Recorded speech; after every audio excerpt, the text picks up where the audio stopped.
nikiwa Mkenya ninajua mambo ya marehemu Raila Odinga, na tumenyamaza siku mingi na hatuwezi nyamaza tena.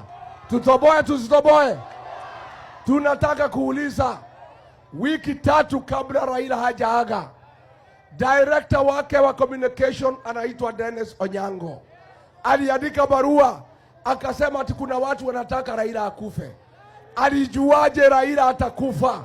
Alikuwa anatayarisha Wakenya kwa kifo ya Raila na njia gani? How did Dennis Onyango know that Raila Odinga would die?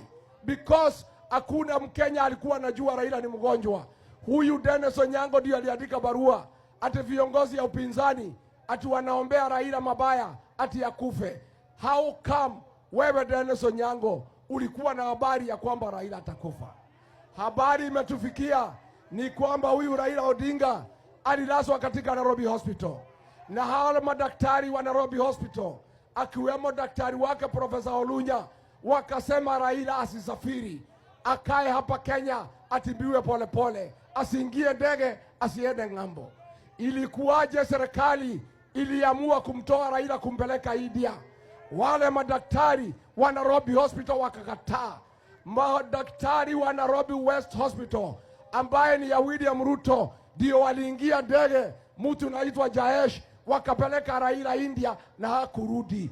Tunauliza serikali, kama madaktari wa Nairobi Hospital walisema Raila asisafiri, kwa nini mlitafuta madaktari ya Nairobi West Hospital ambaye si daktari ya Raila wakaenda naye ng'ambo na Raila hakurudi?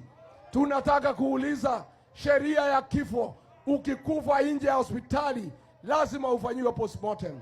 Huyu Raila Odinga hakukufa kwa hospitali. Kwa nini wa leo postmortem haijafanywa ijulikane nini ilimuua Raila Odinga? Tunataka kuuliza swali, hii will ya Raila Odinga ya kuzikwa within 72 hours, familia walisema hawajui. Wewe William Ruto si wa familia ya Raila Odinga, ilikuwaje wewe unajua mambo ya will ya Raila Odinga na wewe si member wa familia?